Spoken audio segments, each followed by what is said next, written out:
It is difficult. Why? At the outer layer of the mind, it is easy to bring some discipline. If we will be in the company of great Mahatmas, following their disciplined life, their positivity at their thinking level, their sadachara, their discipline, day-to-day activities, all these things when we watch, suddenly we get influenced. Though not permanently, temporarily we will be very much carried away, so we follow it. Common tendency is like that. I don't say that there are many exceptions. If you are in that exception, I am very happy, I am also very proud of you. But generally speaking, people, they become euphoric when they see some Mahatmas following all these norms and conditions and disciplines. Suddenly they get influenced and follow them also. It's good also. But impression will be at the outer layers. At the outer layers. So that inner vasanas will be very much intact at the inner level of the psyche. There sanyama discipline becomes very difficult. Very difficult. So Atma Sanyama is very important. Atma Sanyama, self-discipline at inner psychic level.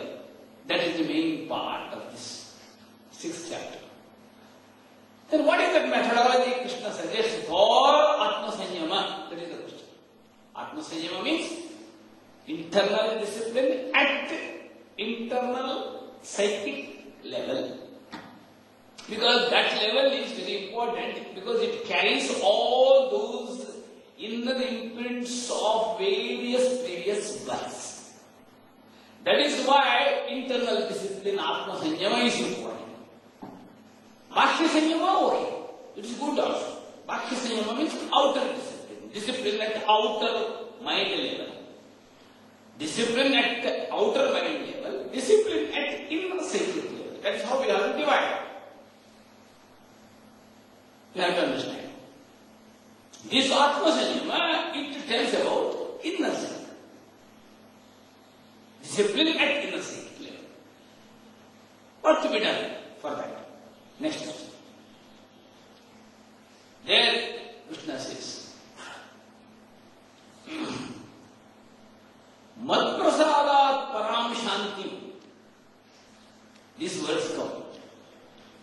And the last sloka of this chapter ends with one special statement. Madparata, Bhagavad Parata. These words are there. You divinize your whole mind. You divinize your whole mind.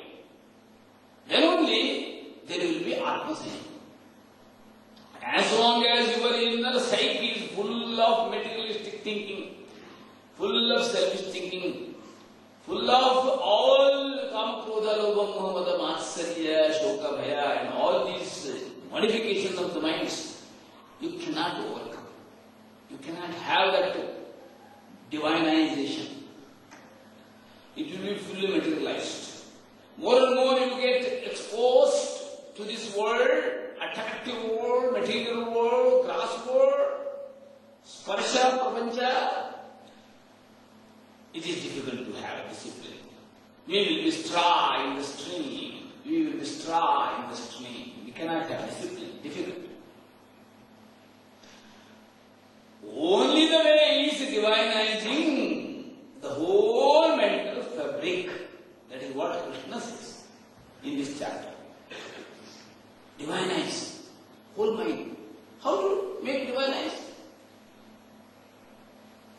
When all other segments, small segments also get divinized, then only the whole thing will be divinized. For example, if the whole blood is purified, then whatever problem we have at skin level, that skin disease, that will be eradicated. If partially blood is purified, no, not possible.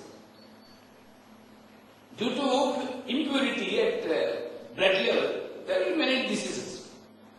Then doctors say, you have to purify. You have to alter the whole system so that they give new things, new blood.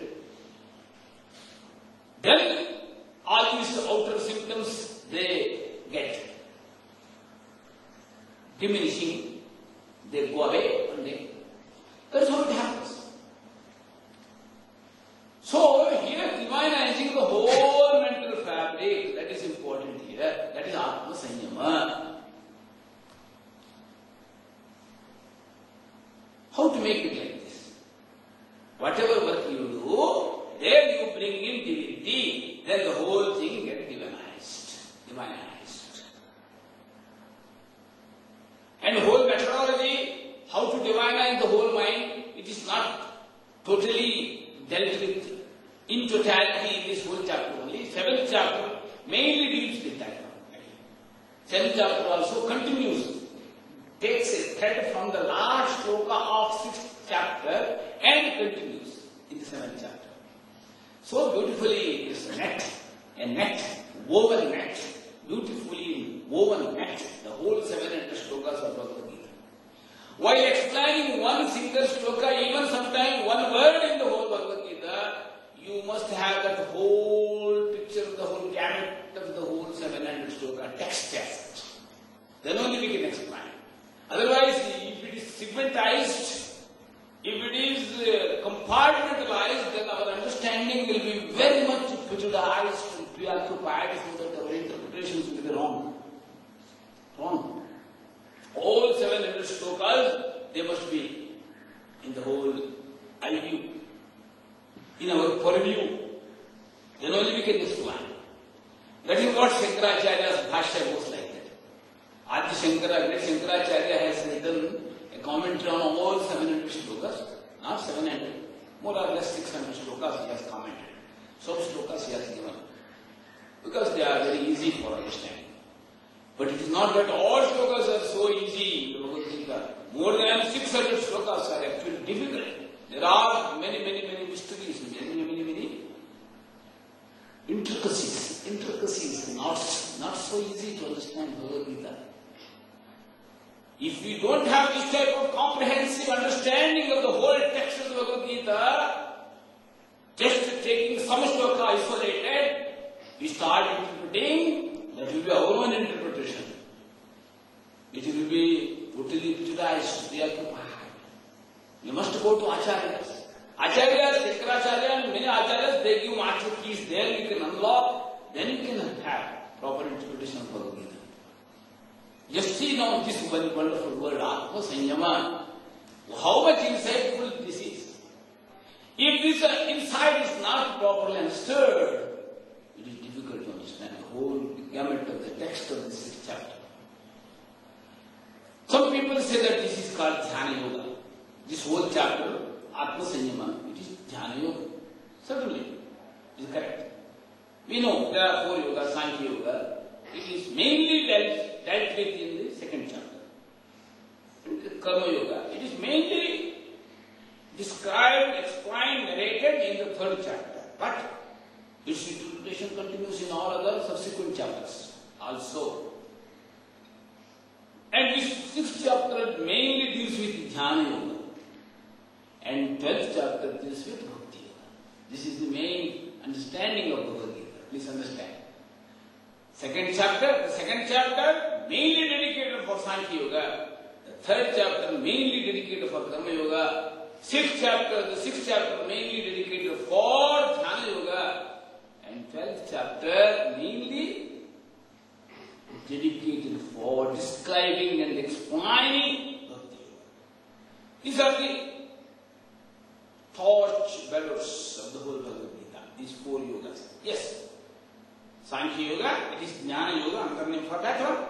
Karma Yoga, Dhyana Yoga, and Bhakti Yoga. And this particular chapter, 6th chapter, which is termed as Atma Sanyama Yoga, mainly deals with Dhyana Yoga.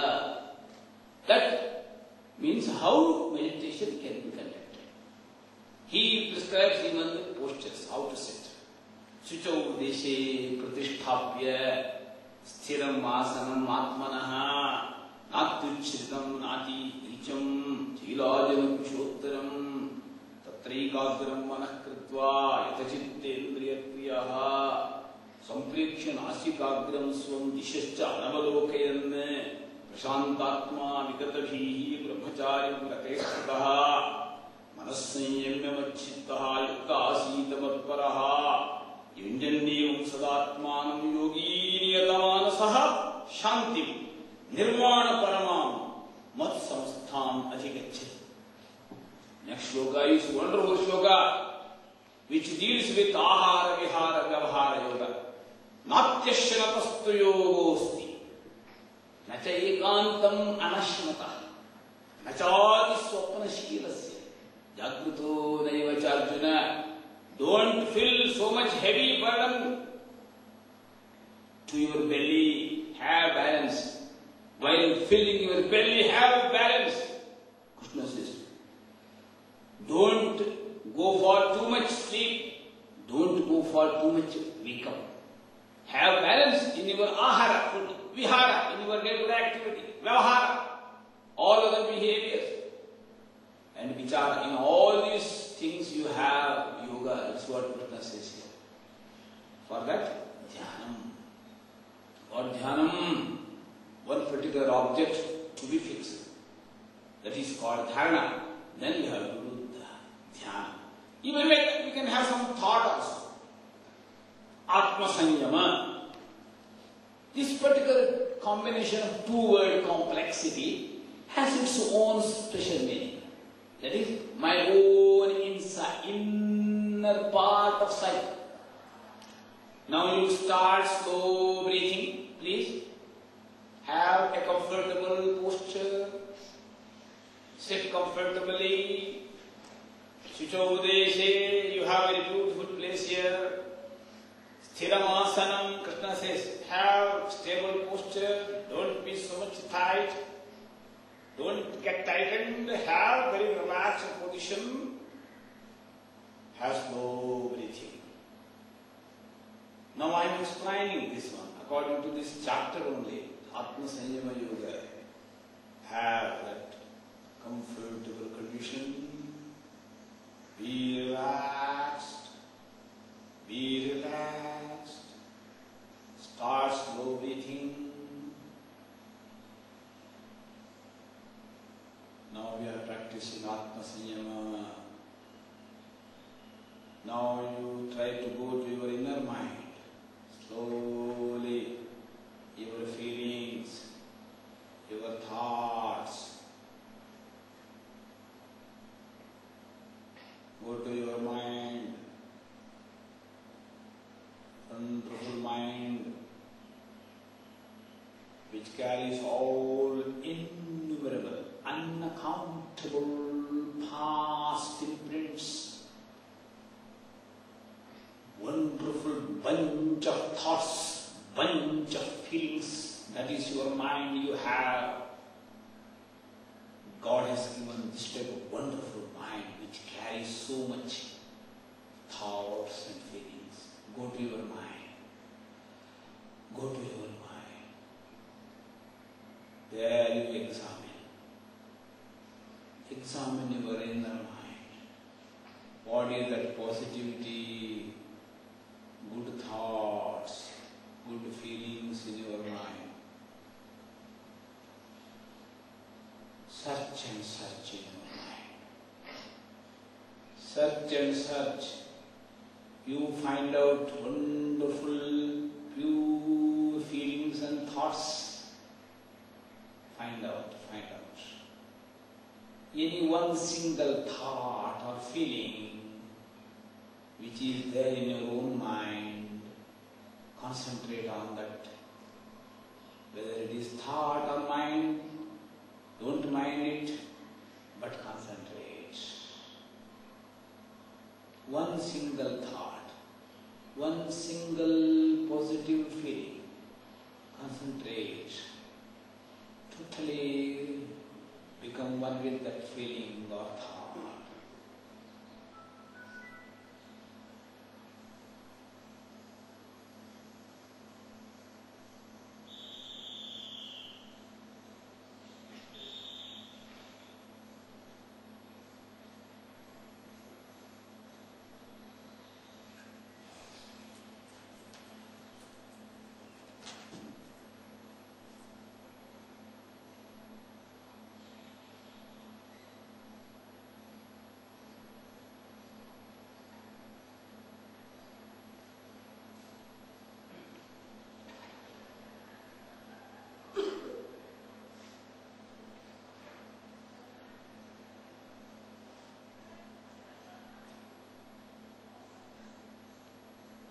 Be one with your own mind,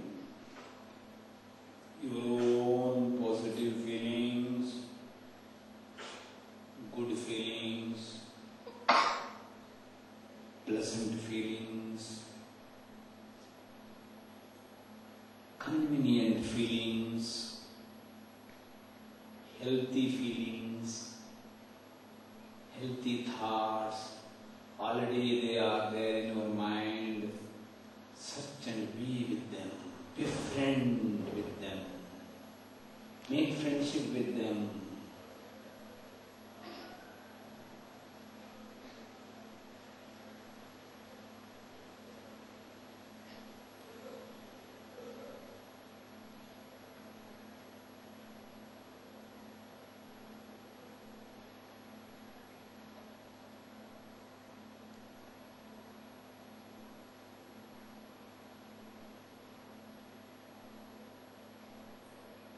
Gradually you will have command over your own mind.